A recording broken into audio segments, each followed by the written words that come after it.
Buenas tardes.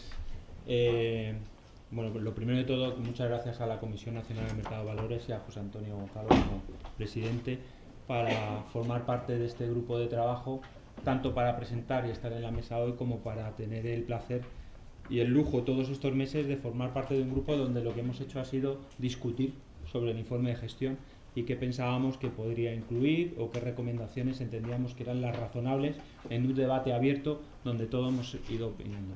José Antonio ha tenido un papel importante, aunque él diga que ha sido menor, en cuanto a ponernos esas tareas semanales sobre lo que las pautas a seguir para que fuéramos siguiendo un objetivo de llegar al día de hoy y poder publicar esta guía. Y sobre la misma, además, teniendo el placer de explicar o poner de manifiesto lo que hemos alcanzado en cuanto al marco de referencia en este trabajo, ¿no? Ahí sí ha sido importante ese debate o ese adicional donde queríamos, en sus palabras, poner la salsa al informe de gestión, porque hablar de informe de gestión, estados financieros, la verdad, hay que ponerle algo de sabor para poder explicarlo y estar un rato con ustedes explicándolo. Pero ahí sí se ha intentado poder aclarar, establecer, o por lo menos sobre ese marco de voluntariedad que estábamos hablando, fijar que entendíamos que podía ser relevante a la hora de construir ese informe de gestión.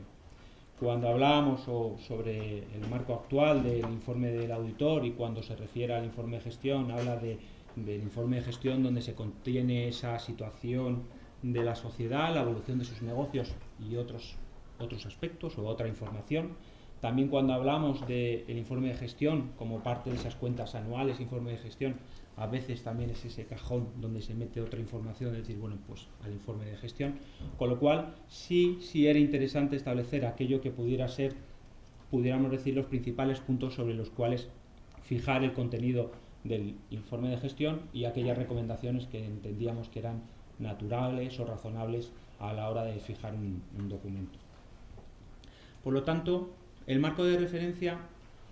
se fija en esos tres pilares que hemos estado viendo. El primero, cuáles son esos objetivos del informe de gestión. El segundo, qué contenido tiene que tener el informe de gestión, sobre el que Fernando hablará más en detalle y luego con posterioridad. Y por último, sobre la que me basaré principalmente, cuáles son los principios o recomendaciones para la elaboración del informe de gestión. Todo ello lo tenemos que hacer sobre un marco donde hemos estado comentando también de una obligatoriedad, donde hay un consejo de administración, donde hay una comisión de auditoría, donde hay una dirección, una alta dirección que sirve de apoyo a preparar estos documentos a los órganos de gestión de la compañía, sobre esa regulación en cuanto a contenidos mínimos que tiene que tener, y no olvidar nunca a quién va dirigido el informe de gestión. El informe de gestión al final va dirigido a unos lectores con unos conocimientos, con una situación y con unas decisiones sobre qué va a hacer con la compañía de inversión o otro tipo de objetivos que pueda buscar sobre la información financiera que está leyendo y sobre situaciones como esta, pues evolución previsible, la información prospectiva sobre la compañía. Si vamos al marco de referencia en estos pilares, intento incluir cada uno de ellos. Al final, en los objetivos del informe de gestión los establecíamos en tres principalmente, ¿no? ¿Cuáles son los resultados de la compañía? ¿Cuáles son los riesgos e incertidumbres que tiene? Hablamos de riesgos e incertidumbres, pero también hablaremos de oportunidades, porque son todos los aspectos relevantes que debe de tener en cuenta la compañía. Y sobre esa base, ¿cuál es la evolución previsible que va a tener en el futuro? Hablaremos también de información cuantitativa, cualitativa, pero sí sobre ese apartado y una información a incluir y a desarrollar en el informe de gestión. En cuanto al contenido, hemos establecido 9 capítulos sobre la información y que intenta incluir tanto aquella que ya de por sí es obligatoria y que todos conocemos, como aquella voluntaria, y sobre la misma intentar hacer algún desarrollo sobre qué capítulos o qué información mínima entendemos que debe ser contenida, aunque sea de manera voluntaria. Y por último, ese decálogo, al final son 10 los puntos que han salido sobre las recomendaciones de cómo elaborar el informe de gestión y qué pautas a seguir o tener en cuenta en toda construcción de un documento de esta importancia. En los objetivos del informe de gestión, al final me fijaba cuando hablaba también de cuál es el lector o destinatario del informe, cuando hablábamos, me cogía una cita de los documentos que hemos ido hablando, como el del IOSCO, decía que debía de publicar una compañía cotizada, ¿no? Y al final decía, pues toda la información financiera y no financiera que le permita tomar una decisión a un inversor sobre invertir o no invertir, ¿no? Eso lo decía, y podemos incluir otra serie de citas sobre cuál es el objetivo final de toda esta información financiera que va al mercado y que tiene una finalidad clara. Sobre esos objetivos, entonces, hay que poner el contexto de la compañía e iremos sobre cada uno de estos 4 objetivos. El primero de todo, como comentaba, era exponer la situación de la entidad y la evolución de su actividad.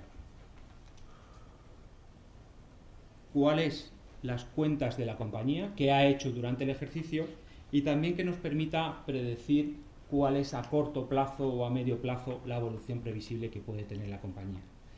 Tiene que ser un análisis completo, debe ser equilibrado y sobre todo debe tenerlo en cuenta sobre los objetivos y la estrategia de la compañía y qué expectativas. Luego pondremos un poco sobre la mención que hacíamos de ponernos en los ojos de la dirección sobre en qué contexto realizarlo, y debe ser, como hablábamos también, en primera persona, es decir, sobre la situación de cómo se ha comportado el ejercicio y qué objetivos teníamos marcados. Esa evolución nos permite también establecer las expectativas que vamos a tener en los próximos meses o ejercicios. El segundo punto, y como hablábamos, era tanto por la parte de riesgos e incertidumbres, sobre, además de la enumeración de esos riesgos, ponerlos en contexto, en qué situación están, cómo afectan a la evolución de los negocios de la compañía y qué incertidumbres se plantean en el futuro. Sobre la situación del gestor de la compañía, que es el que los conoce, y teniendo en cuenta no solamente los riesgos financieros u operativos, sino los dos, tanto desde el punto de vista operativo del negocio, cómo se está comportando el negocio de la compañía, como desde el punto de vista financiero, es decir, la situación de liquidez, de tesorería, de fuentes de financiación y la evolución que se plantea de acuerdo al pasado reciente, la evolución de los próximos meses. Y por qué no, y también lo comentábamos, igual que tenemos unos riesgos e incertidumbres, tenemos unas oportunidades, unas ventajas en las compañías. Seguro que en esa evolución previsible, que puede ser o cuantitativa o cualitativa, tenemos un producto determinado, un lanzamiento, una región, una compañía, una situación especial donde permite, y luego hablaremos sobre importancia relativa, poner de manifiesto aquellos aspectos que consideramos que son importantes para poder explicar cómo nos vamos a comportar en el futuro y qué va a ser la compañía en esa evolución. El tercer punto se trata sobre lo de complementar los estados financieros, la salsa de la que hablábamos. Esas explicaciones que son a lo mejor más cualitativas que cuantitativas, teniendo en cuenta que tenemos unos estados financieros donde hablamos sobre todo de datos, información histórica en más de un 90%, un complemento a unos estados financieros y que intentan ser las notas explicativas, y que adicionalmente tenemos un informe de gestión donde podemos darle otro tipo de información rica en explicaciones, en contextualizar, en explicar y en razonar el porqué de las operaciones o el porqué de los negocios que está llevando la compañía y en qué evolución se plantean. Ahí hablábamos tanto de lo que decíamos de información financiera como no financiera. En la información financiera veremos, y luego entrará más Fernando en el contexto de hablar de investigación, desarrollo e innovación, hablar de medio ambiente, la parte no financiera, es decir, una serie de información que complemente y que nos dé más riqueza a todo aquello que ponemos en manos del mercado sobre la compañía. Respecto a la información relevante, siempre hay que tener en cuenta lo que hablábamos de la importancia relativa, y además esta debe ser información que sea pública, relevante, fiable, que sea comprensible, pero teniendo en cuenta una situación media del lector. Todos conocemos en profundidad nuestro sector, nuestra industria, nuestra compañía. Podemos manejar indicadores muy complejos, situaciones de ratios que explicarán al detalle evoluciones muy concretas sobre determinado submercado o subsector en el que estemos, pero tenemos que tener en cuenta lo que hablaba al principio, de a quién va destinado y quién queremos que entienda estos documentos. E incluso será gente muy técnica, pero debemos de tener en cuenta un conocimiento medio, un conocimiento razonable de lo que es la evolución del negocio, y que cuando alguien lea nuestro documento pues lo entienda, lo aclare y sea capaz de tomarse pues algunas decisiones sobre cómo nos ve a nuestros negocios o nuestras compañías en particular. Todo ello dará lugar a que esa información que estemos dando efectivamente sea justificada, sea útil y sea aprovechable por terceras personas.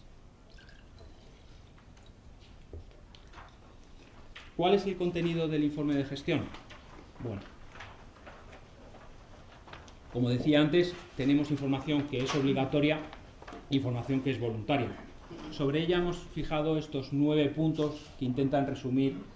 cómo podríamos agrupar lo que es la información que entendemos que se puede incluir en el informe de gestión y, por tanto, seguir las recomendaciones que se marcan en esta guía. En alguno de estos apartados, y como Paulino estaba comentando, es importante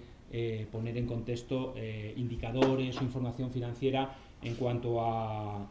esos ratios o a esos conceptos donde es importante ponerlos en el marco de la información contable o en la información financiera que publicamos, ¿no? Cuando hablamos pues, de resultados, pueden ser que si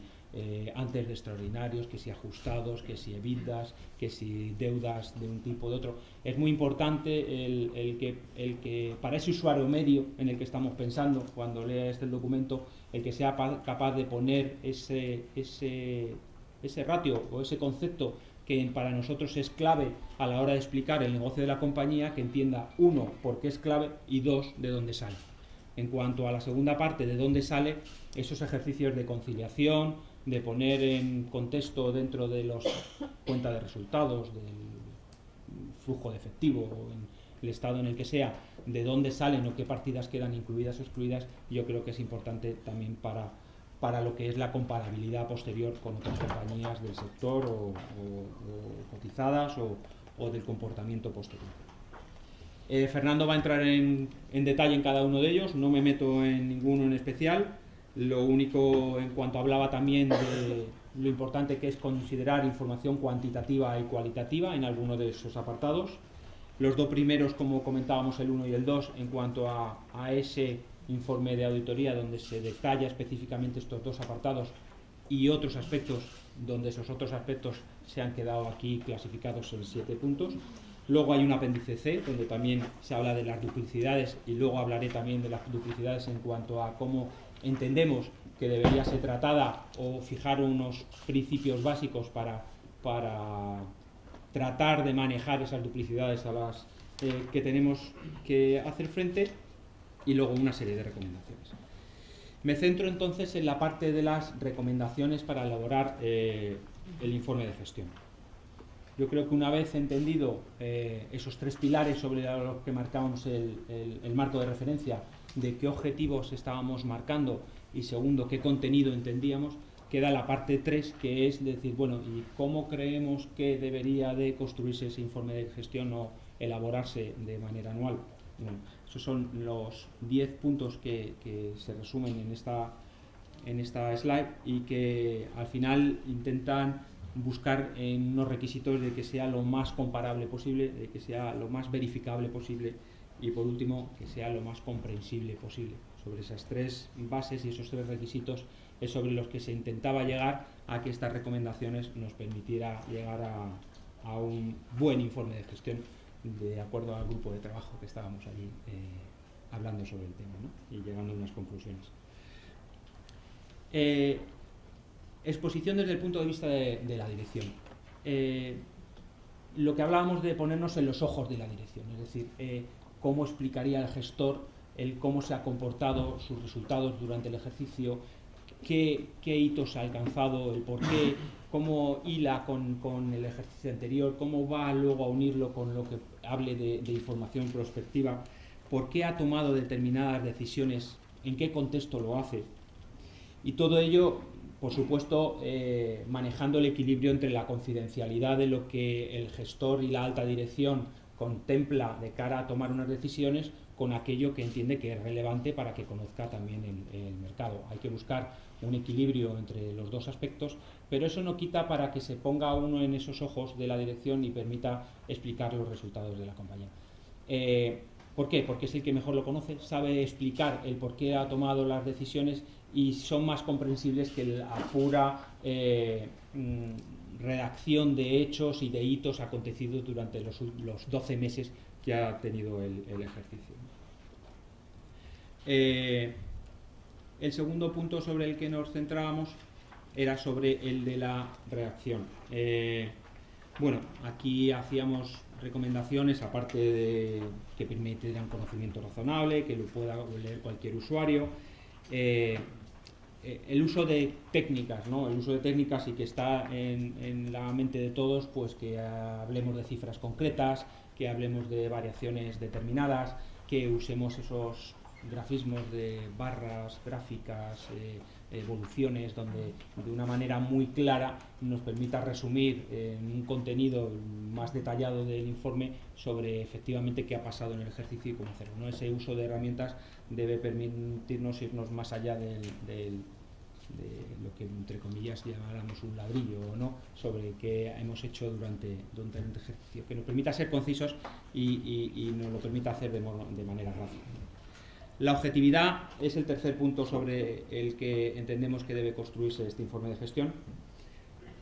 ¿Por qué? Porque cuando expliquemos los hechos acontecidos en el informe de gestión, cualquier decisión, por un lado, tiene ventajas e inconvenientes.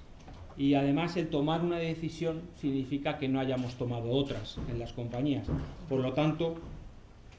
el poder explicar de manera clara el por qué se han efectuado determinadas decisiones de inversión, de desarrollo, de mercados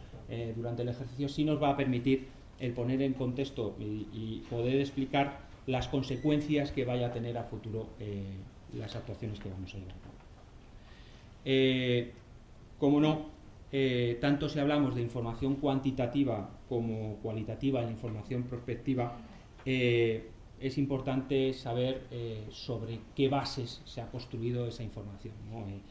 Qué métodos hemos empleado, qué modelos se han seguido para llevar a cabo esas conclusiones sobre las que queremos centrar la atención del lector, qué factores nos rodean tanto desde el punto de vista del contexto económico, porque no debemos olvidar tanto la compañía como la industria en la que está, como en el contexto económico en el que nos encontremos ahora, hace 10 años o dentro de 10 años, que seguro que marca unos modelos de actuación totalmente distintos. El siguiente aspecto tiene que ver con la coherencia. Yo incluiría, además de la coherencia, en cuanto cuando hablamos de la evolución del negocio y la evolución esperada de la sociedad, el que hagamos esa ligazón con lo que hablábamos en documentos históricos de ejercicios o meses anteriores y también entre los propios documentos que preparamos las compañías en un propio año, ¿no? Porque al final en compañías cotizadas y en mercados y hablando de grupos, pues preparamos distintos documentos obligatorios o voluntarios donde sí debe buscarse, aparte de esa coherencia en el tiempo de los informes, la coherencia entre todos esos documentos que preparamos. Luego hablaremos de las duplicidades, las referencias, pero creo que ese ejercicio debe ser realizado también a la hora de elaborar el informe de gestión. Como comentábamos, hay duplicidades con otros documentos que son obligatorios y hay que tratarlos, o con otros que nosotros elaboramos, las compañías me refiero, de manera voluntaria. Bueno, luego lo veremos y lo trataremos un poquito más en detalle. El siguiente punto tiene que ver con la importancia relativa, en cuanto a la información relevante o no. Todos nosotros seguros que podríamos en nuestras compañías elaborar informes ingentes en cuanto a páginas de comportamiento, negocios, evoluciones que hemos tenido durante el pasado año y los próximos meses. Es importante esa labor de poder establecer qué es importante fijar en el informe de gestión sobre la evolución del negocio de la compañía y hacerlo tanto desde el punto de vista cuantitativo como cualitativo. Cuantitativo en cuanto a que yo creo que en la propia elaboración de los estados financieros tenemos el concepto de la importancia y cuánto es algo relativamente importante o no para desglosarlo en un documento de este calado, como la cualitativa en cuanto a que operaciones o hechos que ahora mismo puedan considerarse no relevantes sí lo pueden ser a futuro, o pueden ser el inicio de evoluciones que puedan explicarnos de una manera más gráfica lo que va a pasar en los próximos ejercicios con la compañía. Por lo tanto, yo aquí sí creo que es importante que ese ejercicio lo hagamos tanto cuantitativo como cualitativo, porque nos permitirá hacer esa también ligazón que estábamos comentando en cuanto a la coherencia que deben de tener todos estos documentos. Las cláusulas muchos hemos leído informes de gestión, muchos hemos tratado distintos documentos y en algunos de ellos pues puedes caer en la tentación de, bueno, pues actualizo el del año pasado, meto el párrafo estándar sobre la explicación de un determinado punto en el que nos queremos fijar, pero sí es importante el que hagamos ese ejercicio año a año y lo renovemos en cuanto al contenido a hacer, ¿no? Yo creo que está en la cabeza de todos, está en los objetivos de todos a elaborar el informe de gestión, pero no está además que esté ahí en el octavo punto a contemplar en las recomendaciones. Sobre todo cuando hablamos de información del sector, de la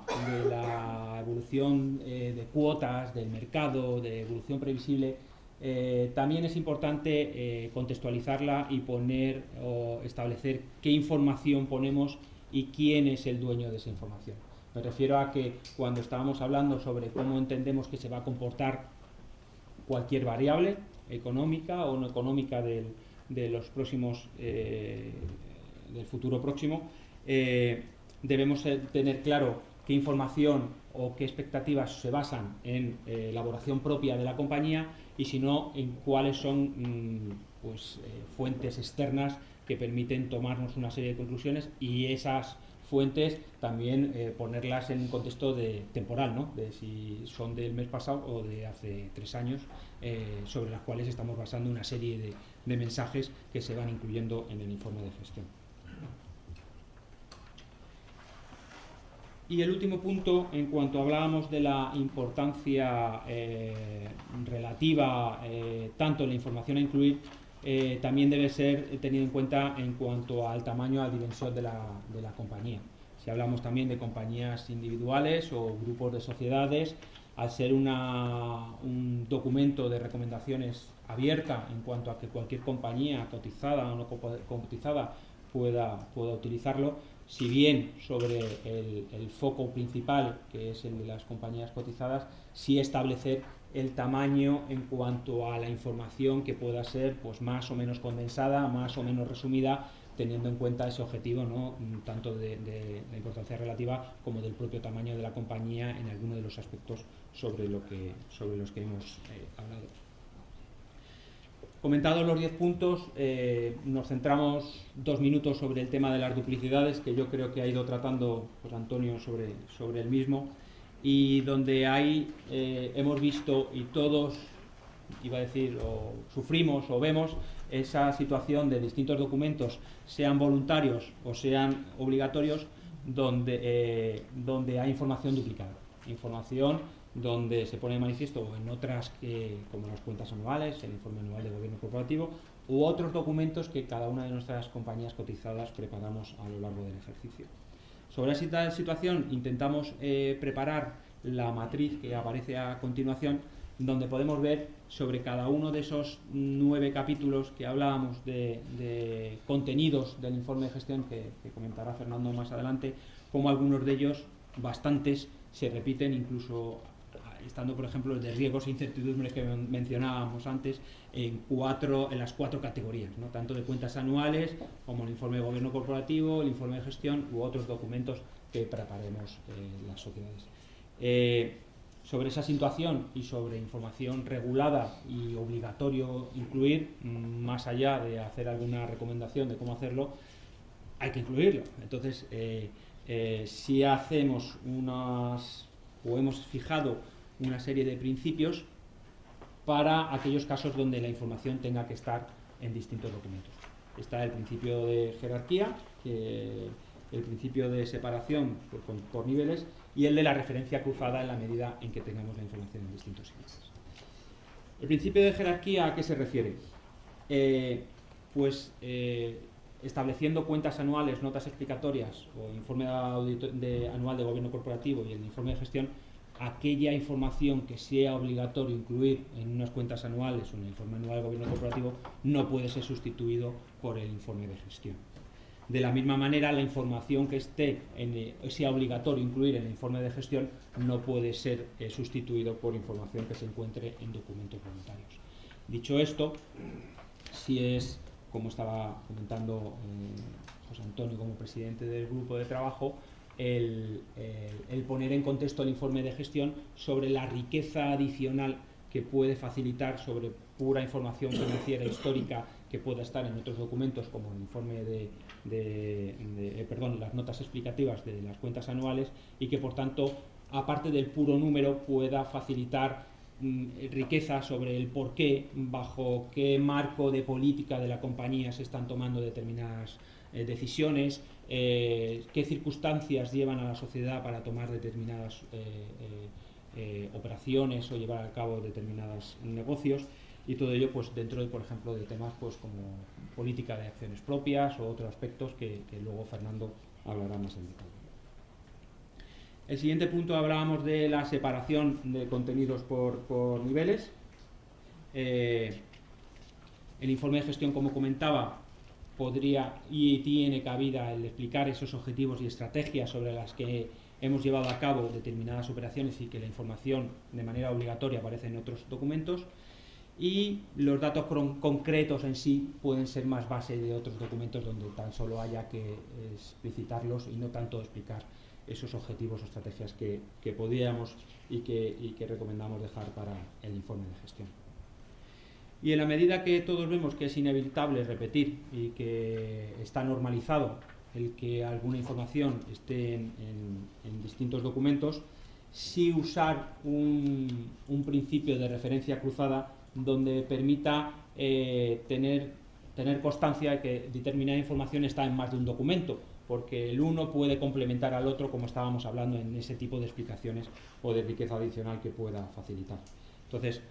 cuando se haga esa referencia, pues debería de denominarse qué documento está, y en la medida de lo posible sobre qué paquete informativo, pues en la medida en que muchas veces los informes anuales o otro tipo de documentos que preparemos incluye determinados informes, pues sí permitir decir, bueno, esto está en estas notas o en este estado financiero o en este documento que está aquí o está allí, o incluso con ese uso del papel y del no papel, incluso las referencias a dónde está o qué páginas web poder visitar para leer los documentos, ¿no? Y cuando hablemos entre documentos obligatorios y documentos no formulados, por la responsabilidad que plantea cada uno de ellos entre consejos de administración, comisiones, de auditoría, como hablaba al principio, sí es importante establecer también el rango de cada uno de esos documentos. Por lo tanto, cuando se haga esa referencia a documentos voluntarios y que no tienen el carácter de responsabilidad, podríamos decir, que tienen algunos como las cuentas anuales, pues así ponerlo de manifiesto y que quede claro en qué tipo de documento está, si es voluntario o es obligatorio. Bueno, con esto espero haber dado una idea de qué recomendaciones hacemos dentro de ese marco de referencia en este grupo de trabajo, que vuelvo a repetir el agradecimiento por haber formado parte de él y lo interesante que ha sido poder debatir, sobre todo con el resto de ponentes que había y la riqueza que planteaban. Y por mi parte, Paulino, muchas gracias.